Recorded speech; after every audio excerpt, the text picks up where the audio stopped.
संत शिरोमणि आचार्य गुरुवर श्री विद्यासागर जी महाराज की जय। नवाचार्य श्री समय सागर जी महाराज की जय। आराम योग प्रणेता पूज्य मुनि श्री प्रणम्य सागर जी महाराज की जय। ओम अरहम नमः। स्वाध्याय प्रेमी बंधुओं, युग श्रेष्ठ आचार्य भगवान श्री 108 विद्यासागर जी महाराज के सरस्वती पुत्र अभीष्ट ज्ञानोपयोगी प्राकृत विज्ञ अरहम योग प्रणेता मुनि श्री प्रणम्य सागर जी द्वारा रचित नई छड़ारा का अनूठा स्वाध्याय गुरु आशीर्वाद से सतत जारी है। हमने प्रथम ढाल में पंच परावर्तन के वर्णन को डिटेल में जाना। ढाल 2, जिसमें सम्यक दर्शन का प्रैक्टिकल स्वरूप मुनि श्री ने बड़े ही सरल और सुंदर तरीके से समझाया है, जिससे हमारे अंदर देव शास्त्र गुरु के प्रति श्रद्धा और दृढ़ होगा। अब चलते हैं नई छड़ाला द्वितीय ढाल की कक्षा की ओर। तीन लोक में चार हैं, मंगल शरण व श्रेष्ठ, अरहत सिद्ध व साधुगण, धर्म जैन जग ज्येष्ठ। तीर्थंकर जिन देव की, जिन वाणी को ध्याय, सार्वधर्म संक्षेप से, कहूँ चित्त हुलसाय। देवादिदेव आदिम तीर्थंकर श्री ऋषभनाथ भगवान की, वर्तमान शासन नायक श्री वर्धमान महावीर भगवान की, परम पूज्य आचार्य गुरुवर श्री विद्यासागर जी महाराज की। मतलब कि देव शास्त्र गुरु के श्रद्धा से होने वाले सम्यक दर्शन को यथार्थ नहीं मानना, ये जो बुद्धि में पड़ा है, इससे जनरेट हुआ है वीतराग विज्ञान। इसका यह इनोवेशन है। ये तो सम्यक दर्शन मुख्य क्या है? जो निश्चय से होता है वो सत्य है, बाकी सब अभूतार्थ है, असत्यार्थ है। ये अपने आप इसी पंक्ति से स्पष्ट हो रहा है। समझ में आ रहा है ना? लोग पूछ रहे हैं क्या अंतर है, वीतराग विज्ञान से क्या दिक्कत हो रही है, इसलिए बताना पड़ रहा है क्या दिक्कत हो रही है। मेरी दिक्कत आप समझ पाओ, ये भी बहुत बड़ी समझदारी होगी आपकी। नहीं समझ में आ रहा? मेरी दिक्कत आप समझ पाओ, ये आपकी बहुत बड़ी भैयावृत्ति होगी। नहीं समझे? भैयावृत्ति किसे कहते हैं? मुनि महाराज पर आए हुए कष्टों का निवारण करना। नहीं समझ में आ रहा है?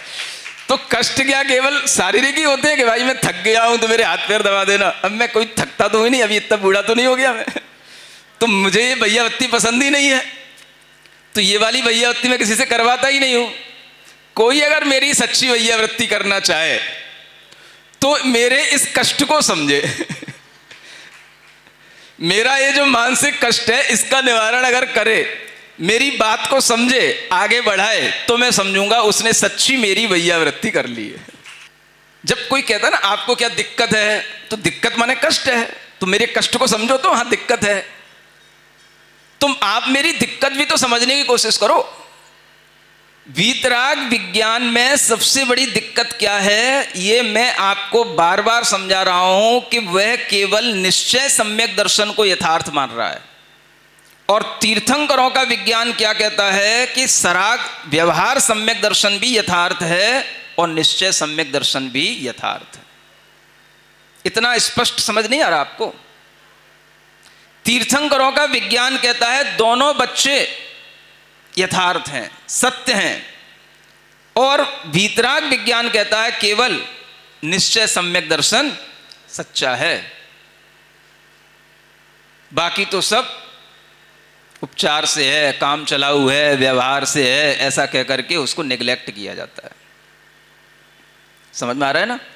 इसीलिए देव शास्त्र गुरु पर श्रद्धा उत्पन्न नहीं करते कुछ लोग।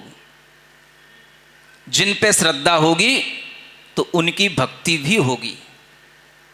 इसलिए भगवान की भक्ति नहीं, गुरु की भक्ति नहीं, शास्त्रों को तो बस पढ़ना होता है, वो भी भक्ति से नहीं, ये देखने के लिए कैसे इनसे हमें आत्मज्ञान मिलेगा। किसमें लिखा है? आत्मज्ञान। बस आत्मज्ञान चाहिए, जिससे आत्मज्ञान हो उसका नाम सम्यक दर्शन।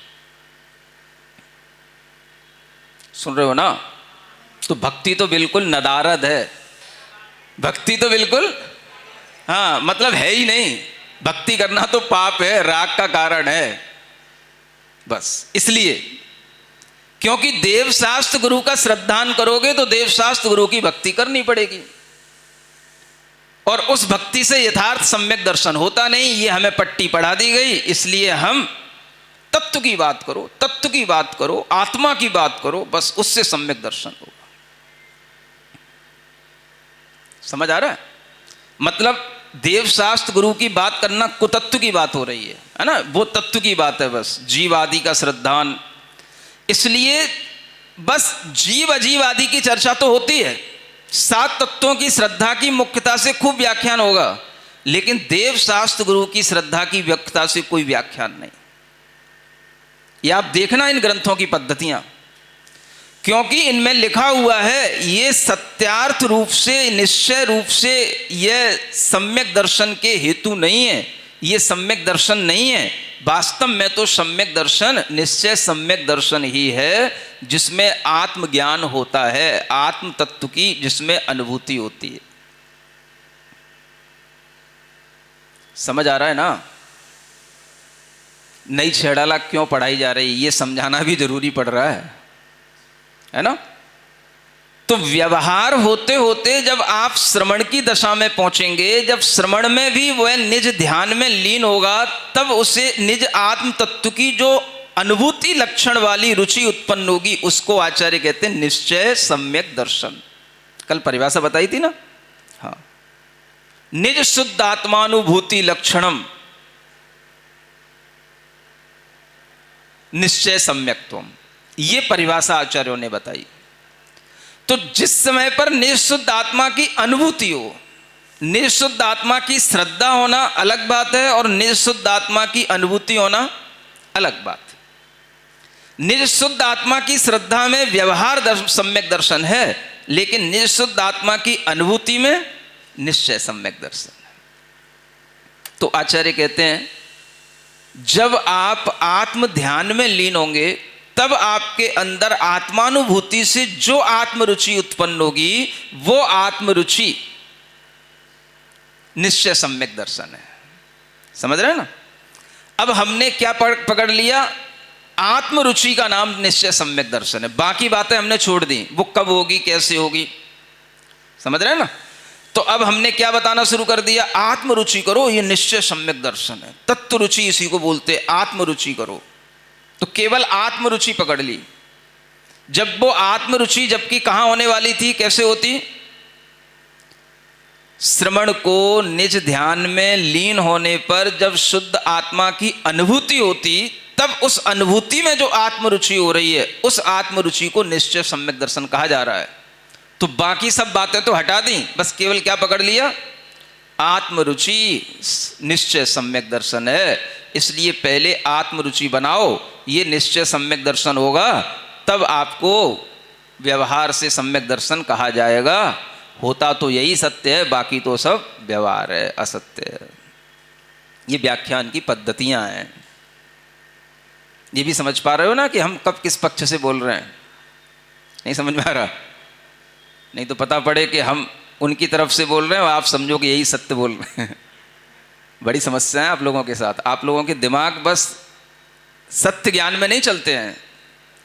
अभी दूसरों की निंदा करें, दूसरों की बातें करें, उसमें खूब तेज दिमाग दौड़ता है आपके, खूब मैसेज फॉरवर्ड होते हैं। एक भी मैसेज नहीं बनता जो मैं पढ़ा रहा हूँ। सुन रहे हो ना? हाँ, क्योंकि कुछ रुचि है ही नहीं। मेरी दिक्कत से किसी को मतलब है ही नहीं। मेरी कोई भैया बत्ती करना चाहता ही नहीं। समझ में आ रहा है ना? तो ये सबसे बड़ी वैयावृत्ति है जो आप दूर रह करके भी कहीं से बैठ करके कर सकते हो। इस प्रकार की जो पद्धति है जिसमें आत्मा ही केवल एकमात्र अपनी रुचि का विषय रह जाए, उसको निश्चय सम्यक दर्शन कहते हैं। यह उसी तरह से अंत में होता है जैसे हम सारी पढ़ाई पढ़ने के बाद एक सब्जेक्ट में रुचि ला करके बस एक में ही लीन रहते हैं तो हम एमए में पहुंच जाते हैं। सुन रहे हो ना? पहले 8th क्लास होगी कि पहले एमए होगी? हाँ, पहले एमए कराई जाती है, फिर 8th क्लास बताई जाती है। तो MA in science, MA in history, उसी तरह से एमए इन सोल, बस केवल अपनी आत्मा में एमए करना है, आत्मा की रुचि रखना है, यहां से शुरुआत होती है। उस विज्ञान का नाम है वीतराग विज्ञान। अब समझ में आ रहा है कि नहीं आ रहा है? हम तो समझते थे महाराज वीतराग विज्ञान का मतलब केवल ज्ञान होता है, तुम तो कुछ भी समझते रहते। केवल ज्ञान तो तब होता जो केवल ज्ञान में प्रूपणा की गई है, वही प्रूपणा अगर यथार्थ में की जाती तो वो केवल ज्ञान की बात होती। वो केवल ज्ञान नहीं है, केवल ज्ञान का तो लेबल लगाया गया है, बात अपनी कही गई है और वह बात एकांत रूप से इसी तरह से प्रचारित हो, इसको बढ़ाने के लिए वीतराग विज्ञान का लेबल लगाया गया है। समझ में आ रहा है ना? तो आचार्य कहते हैं, आज ही सम्मयी सुत्तम में गाथा पढ़ रहा था, आज ही आचार्य कहते हैं दो नयों से संयुक्त जो वस्तुएं हैं उनकी यथार्थ में उसी तरह से निरूपणा करोगे तो आपकी वह स्व समय की प्रज्ञापना कहलाएगी, नहीं तो वो तीर्थंकरों की आसाधना कहलाती है। आसाधना माने विराधना है। तो जो आचार्यों ने ज्ञान दिया, आचार्य समंतभद्र जैसे महाराज रत्नकर्ण श्रावकाचार में देवशास्त्र गुरु के श्रद्धान पर शुरू से लेकर अंत तक जोर डालते रहे। उन्होंने कहीं नहीं लिखा कि ये सराग है, कि ये कारण में कार्य का उपचार करके है, कि क्या है। वो उसी को सम्यक दर्शन यथार्थ रूप से कह रहे हैं और हमने उसी पर प्रश्न चिन्ह खड़ा कर दिया। माने आचार्य समंतभद्र महाराज की प्रूपणा पर प्रश्न चिन्ह खड़ा करने वाला विज्ञान वीतराग विज्ञान है। तो आपको ये बात समझ आ रही है ना, वीतराग विज्ञान और तीर्थंकरों के ज्ञान में कोई अंतर है कि नहीं? समझ में आ रहा है ना? तो ये विज्ञान जो आपके सामने आया है, यह इसी तरह से हमारे लिए अवधारणा बना देता है कि जो सत्यार्थ रूप सो निश्चय। ये क्यों कहना पड़ा? केवल निश्चय सत्यार्थ रूप है, बाकी सब कारण सो व्यवहार हो। वो कारण है, वो व्यवहार के रूप में जाना जाता है। सत्यार्थ तो किसको घोषित कर दिया? निश्चय को। नहीं समझ आ रहा है? जब आपका निश्चय सत्यार्थ हो गया तो अपने आप ये सिद्ध हो रहा है ना कि व्यवहार क्या है? असत्यार्थ है। ये अपने आप सिद्ध हो रहा है ना? बोल नहीं रहे हो आप लोग। अब कोई प्रश्न चिन्ह लगा दे, अभी तक आचार्य विद्यासागर के पहले क्या कोई श्रवण नहीं होते थे? क्या कोई श्रवणचर्या नहीं होती थी? क्या कोई इस तरह से नहीं होता था? यही हो गए तो इनके बाद ही सब कुछ होने लग गया, ये कौन से नए हो गए? हो गए सो हो गए। जब आचार्य गुरुदेव के ऊपर इस तरह का आक्षेप लगाकर के भी वो चले गए और जो हो गया सो हो गया, तो आप हमारे ऊपर भी लगा देना, हमें क्या दिक्कत है? हम भी उन्हीं के शिष्य हैं। हाँ? ये कौन से नए ज्ञानी हो गए सो हो गए, अब क्या करोगे? अब नहीं तो मेरे प्रश्नों का उत्तर दो। ये ज्ञान आ कहां से रहा है? सोर्स ऑफ नॉलेज, इसको पकड़ो। ये कहां से आ रहा है? इस ज्ञान को देने की पद्धति क्या है? ज्ञान अगर एक नए की दृष्टि से देखा जाएगा तो गलत नहीं है। मैं फिर भी पहले से कह रहा था आपसे, ये जो लाइन लिखी है, पर द्रव्यन से भिन्न आप में रुचि सम्यक तो भला, ये लाइन गलत नहीं है, लेकिन जिस जगह लिखी है, जिन लोगों के लिए लिखी है और जिस मुख्यता से लिखी है, वो स्थिति गलत है। ये बात समझो पहले। यही लाइन यहां पे लिखी है, जब श्रवण होए निज ध्यान लीन, तब आत्मरुचि प्रगति प्रवीण। ये वही लाइन है, उसी का ही ये पूरा रूप है। और ये सब लाइनें समय सार की उन गाथाओं की, उन समय सार की कलशों की छायाएं हैं। जिसमें ये अनेक तरह के पद्य आचार्य अमृतचंद जी ने लिखे हैं। तन मुक्त्वा नव तत्व संतति मिमाम आत्मायम एकोस्तु नः। सारे नव तत्वों की संतति को छोड़ करके मेरे लिए केवल एक आत्मा ही रह जाए, बस। ये उस तरह की पद्धतियां जिसमें शुरुआत में ही निश्चय सम्यक दर्शन के लिए आचार्य अमृतचंद जी लिखते हैं। सुना दूं? सुन तो लोगे ही ना।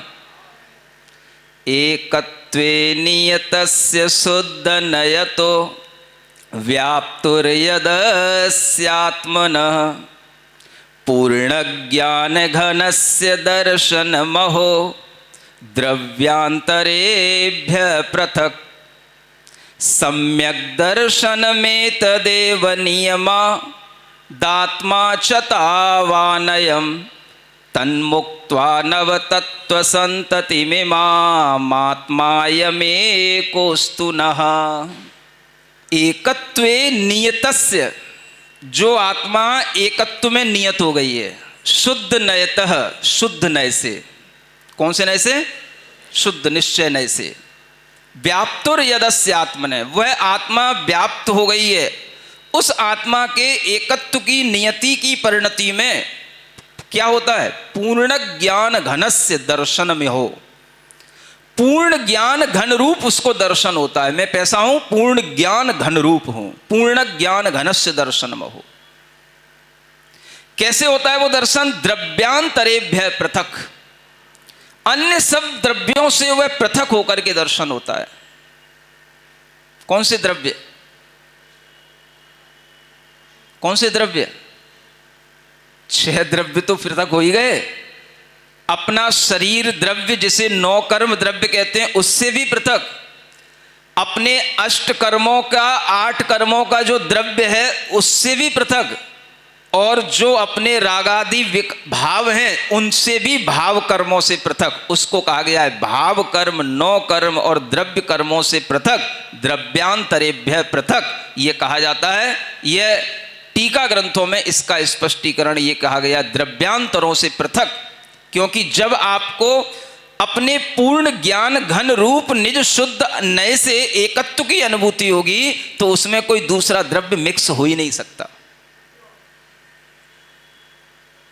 सुन रहे हो? 8 द्रव्यों से, 8 कर्म द्रव्यों से पृथक अपनी आत्मा को जो देख रहा है, पूर्ण ज्ञान घनस्य दर्शन महो द्रव्यांतरेभ्य पृथक। सभी द्रव्यों से पृथक जो पूर्ण ज्ञान घन का दर्शन है उसको आचार्य क्या कह रहे हैं? सम्यक दर्शन में तदेव नियमा। नियम से यही सम्यक दर्शन है। सम्यक दर्शन में तदेव नियमात आत्मा च तावान अयम, उतनी ही तावान अयम आत्मा, यावान पूर्ण ज्ञान घनस्य दर्शनम तदेव सम्यक दर्शनम आख्यायते। उसी को सम्यक दर्शन कहा गया है। तन मुक्त्वा नव तत्व संतति में माम, ये जो नव तत्वों की संतति चल रही है ये उनको छोड़ करके तन मुक्त्वा आत्मायम एकोस्तु न, आत्मा अयम एकोस्तु न अस्माकम आत्मा एव अयम, बस मेरे लिए बस वो आत्मा ही रह जाए। उस आत्मा का दर्शन ही सम्यक दर्शन है। इसको सम्यक दर्शन कहा गया समयसार कलश में। ये वही सम्यक दर्शन है। पर द्रव्यंते भिन्न आप में तब जो रुचि उत्पन्न होगी, द्रव्यांतरेभ्य पृथक, ये उसकी छाया है। पर द्रव्यं से भिन्न, बस आत्मरुचि, वही यहां पर प्रसंग चल रहा है इस नई छैडाला में। ये भी यहां पर है, लेकिन कौन सी चीज कहां पर, हम किसको समझा रहे हैं? हमने सम्यक दर्शन की बात शुरू की और शुरू हो गए निश्चय सम्यक दर्शन से। वह छैडाला जो बच्चों को पढ़ाई जाती है, सबसे पहले सम्यक दर्शन क्या है? तो पर द्रव्यंते भिन्न आप में। बाकी सब तो व्यवहार है, कारण सो व्यवहारो, सत्य तो यही है। अब आपने पट्टी ये पढ़ा दी तो अब वो क्या करेगा? देवशास्त्र गुरु की श्रद्धा उस पर आएगी कहां से? ये किसी को समझ नहीं आ रहा। महाराज आपको कहां से समझ आ गया? अब ये भी समझाओ कहां से समझ आ गया? ये समझ तब आता है जब कृपा ऊपर से बरसती, यहां पर सिद्धि केंद्र पर, समझ में आ रहा है ना? तब ये चीजें समझ में आती हैं। एक कृपा होती है सामने से बरसती है, तब इतना समझ नहीं आता। जब गुरुदेव सामने होते हैं तो सामने से कृपा बरसती। अब गुरुदेव कहाँ हैं? ऊपर हैं, तो ऊपर से जब कृपा बरसेगी तब ये समझ में आएगा। अब मैं क्या समझाऊं तुमको? समझ आ रहा है ना? तो क्या आप बोल रहे हो, आपका नॉलेज कहां से स्टार्ट हो रहा है मुझे समझ आ रहा है, और ये मैं दुनिया को समझाना चाहता हूं कि तुम कहां से चल रहे हो। अगर हम यहां के सम्यक दर्शन को सम्यक दर्शन मानेंगे, जो आचार्य अमृतचंद जी इस कलश में कह रहे हैं, सम्यक दर्शन एतदेव नियमात, नियम से यही सम्यक दर्शन है। वो वहां पर डंडा मारते हुए कह रहे हैं यही सम्यक दर्शन है नियम से। और उसी सम्यक दर्शन को तुमने पकड़ लिया तो ये रत्नकर्ण श्रावकाचार्य का सम्यक दर्शन तुम्हारे लिए ना कभी होगा, और जब तक ये नहीं होगा तब तक वो भी नहीं होगा। तो तुम यहां से भी गए और वहां से भी गए, 2 ही दिन से गए। जो होना चाहिए था उस पर तुम्हें विश्वास नहीं, वो तुमको होना नहीं, क्योंकि उस पर तुम्हें विश्वास नहीं। देव शास्त्र गुरु का सम्यक दर्शन पे तुम्हें विश्वास नहीं। जो तुम्हें होना नहीं उसको पकड़े बैठे हो, मुझे तो वो ही चाहिए। जिद्दी बच्चा जैसे कहे कि मुझे तो 5 स्टार होटल में जाना है और मम्मी के पास 5 रुपया नहीं है। 5 स्टार होटल की बातें करे, मम्मी कह रही बेटा तू ये लड्डू खा ले, यहाँ की चाय पी ले, नहीं तो ये भी गई और 5 स्टार की तो मिलनी नहीं, वो भी गया, तो भूखे मरोगे। कुछ सम्यक दर्शन में तो कुछ नहीं होने का, ये समझ लो अच्छे ढंग से। इसलिए समझा रहा हूं, ये वीतराग सम्यक दर्शन जब तक रटते रहोगे तब तक तुम्हें कुछ हाथ नहीं लगेगा।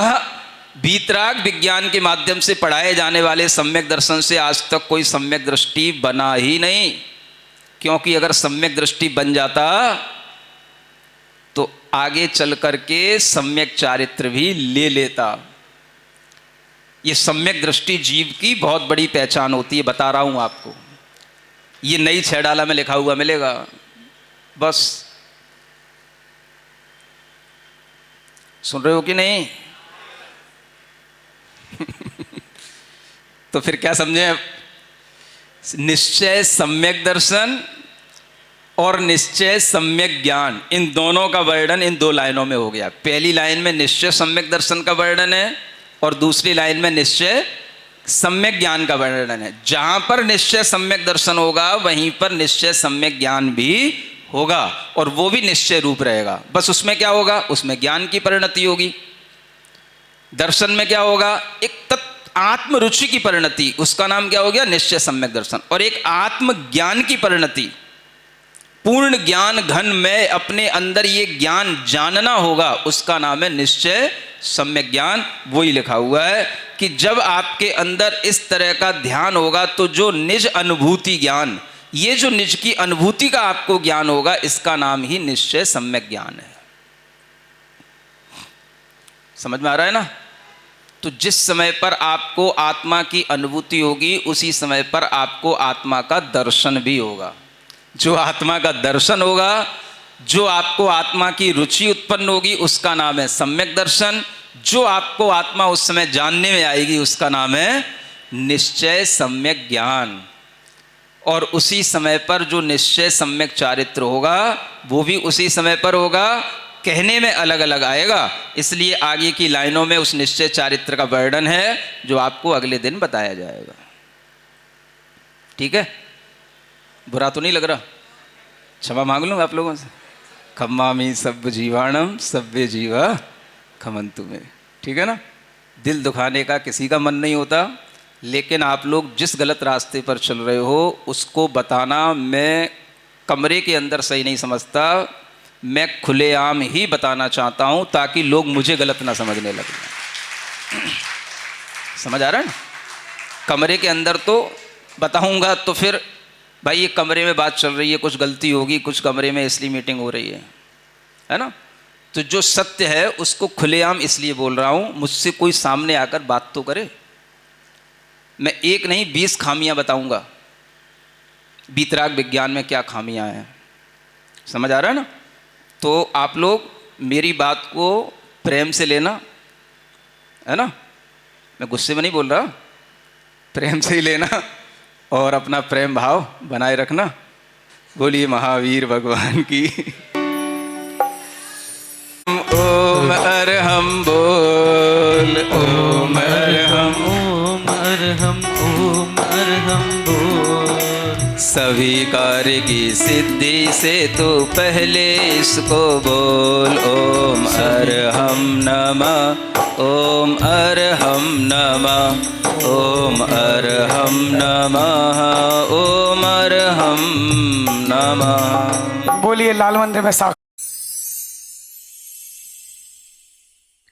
सिरिजिणवाणी जग कल्याणी जग जन मदतम मोहरी जनमण हारी गढ़हर हारी जम जरा भव रोग हरी तिथ्य राणम दिव्य झुणिम जो पड़ई सुणई मय्ये धारई राणम सौख मणंतम धर्य सासद मोक्ष पदम पावई सासद मोक्ष पदम पावई।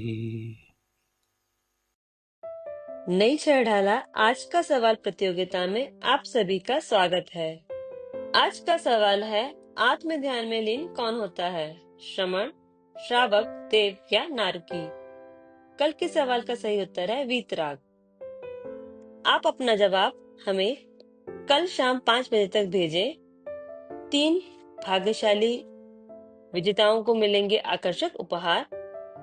अपना जवाब भेजने के लिए लिंक पर जाएं या QR कोड स्कैन करें। ओम अरहम नमः।